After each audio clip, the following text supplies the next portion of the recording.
This is BBC Radio 1 Extra Story.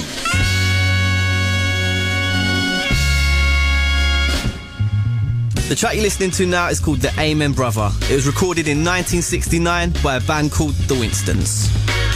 Now you might be wondering why a drum and bass DJ like myself, Chrissy Chris from the 1X Drum and Bass Mix Show, is giving you a mini lecture on the old 60s soul recording. Well, it just so happens this is no ordinary 60s soul record. This recording contains a 6-second drum solo, which is one of the most sampled breaks of all time. It was a popular sample used in early hip-hop records during the 80s.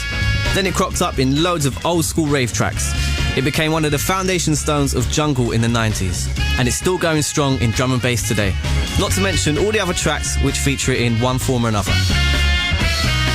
There are loads of websites, databases and Facebook groups devoted to the subject. And for some reason, DJs and producers and myself are totally obsessed with it. I warn you, we are entering serious geek territory here. So, what does this drum break actually sound like? Well, this is it, coming up right about now.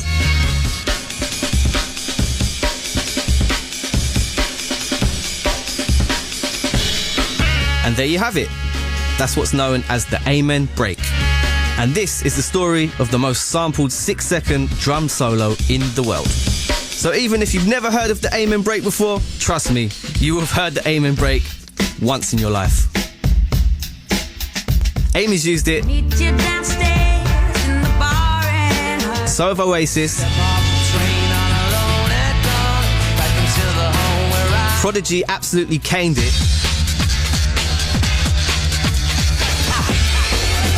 And you hear it in every episode of Futurama. It's in the theme track. And we haven't even got started on drum and bass yet.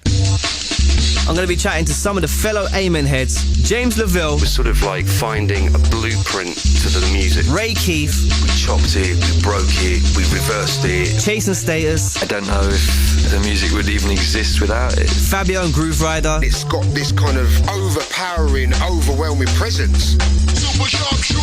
Dillinger, Alec Empire, J Magic. A couple of years ago, all my people stopped using it, but it's back with a vengeance suddenly. DJ Slipmat and Wickerman to answer some of the questions that you've always bugged me about this break. How did it go from a 60s B-side to wind up in some of the key hip-hop tracks of the 80s? Why are so many producers in all kinds of genres obsessed with this break? Would jungle and drum and bass even exist without this Amen break? And what do the original band, the Winstons, think about all of this? Not everyone knows the story behind the Amen break. I've got no idea. I just know it's been used in 1,000,001 tunes, and it's going to be used in 1,000,001 other tunes. I can't remember the name of the tune they wrote. I think it was in the 60s. It was it was the track called Amen Brother, and I can't remember who it was by. I'd even question whether or not they were a black or white band. Maybe they were a white band. They were, weren't they? Were they? No, they weren't. It was a soul band. Although some had obviously done their homework. Yeah, I mean, it's like the Winstons, right? They did that 7-inch, and the B-side was called Amen Brother, right? Which was kind of a live version of what seemed to be some sort of like a hymn or something like that. We used to go to the WAG Club in Wardour Street, and the DJ used to play that track. Even then, all the jazz boys and the soul boys would go mad when they heard that little break. So I think it's about time we told you the full story of the Amen break. Behind the scenes, behind the headline. This is BBC Radio 1 Extra Stories. What I really wanted to do was track down the guy who actually played the drums to find out how it all began. Unfortunately, the drummer Gregory C. Coleman died back in 1996. But I did find out one of the original members of the Winstons is still alive. He's the singer, Richard L. Spencer, and he owns the copyrights to the recording, so he sent off a couple mails to see if he'd be up for speaking to us. But back to the story. We're gonna do a song that you never heard before. I thought I should find out more about sampling, so I hooked up with someone who was a part of the early hip-hop scene in New York.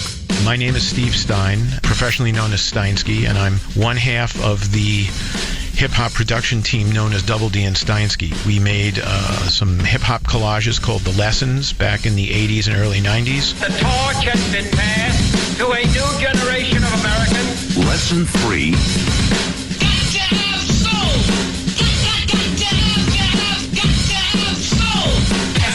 They are kind of non sequitur, left turn collages. Most of them don't have a specific point so much other than to get people's hips moving.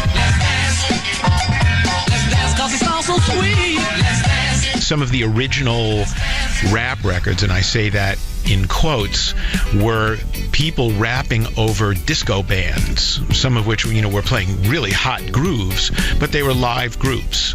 The idea of making a record using something pre-recorded as a sample started happening in the mid-'80s. James Lavelle. People were taking, records that had long, really cool breaks and back-to-back in those and creating more of a rhythm for people to dance to and get into the groove rather than a song kind of constantly chopping and changing. Because it's all about the groove. And at that time, it was very eclectic, and you'd hear stories of people playing, craft work with a record like Apache, Gary Newman, and it was a real mix.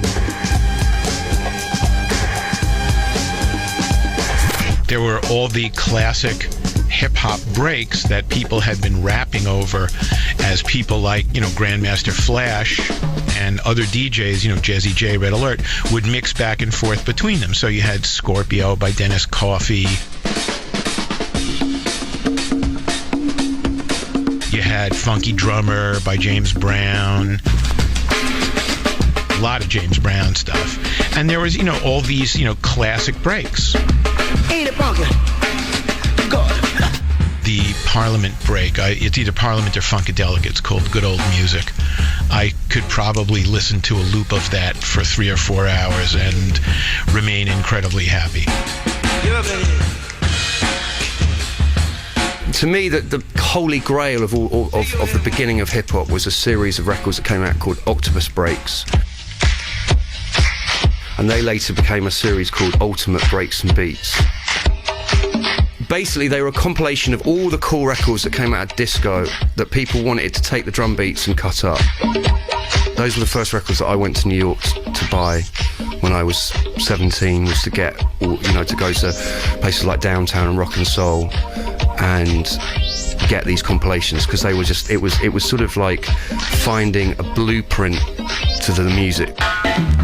Ultimate Beats and Breaks was a guy named Lenny, who was a limousine driver in the Bronx, who was also a record collector, and he was also very tight with some of the cats in the Zulu Nation. So they would say, "Oh, we want to get some more breaks," and he would sell them breaks. You could buy Ultimate Breaks and Beats at about 3 or 4 stores downtown and a couple of uptown stores, and there were, I think, in the end, there may have been more than 20 volumes.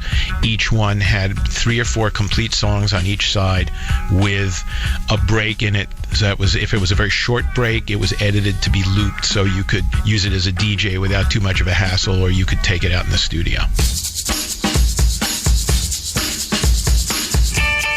I've got so many copies of Ultimate Breaks and Beats. I think I must have bought it every time I went to New York. It was sort of a staple diet of DJing. If you sort of got somewhere and you'd forgotten records, you just went to Rock and Soul and bought a load of Ultimate Breaks and Beats. The Winstons' Amen Brother appeared on the first official Ultimate Beats and Breaks record, which explains why it was used in so many hip-hop tracks, but at this point it didn't stand out from the crowd. The Amen break wasn't considered, for the most part, at least not in the people that I was running with, anything particularly special. It was a break. It was a good break. There were lots of good breaks. But the records it appeared on did make an impact in the UK. Tracks like Salt and Pepper,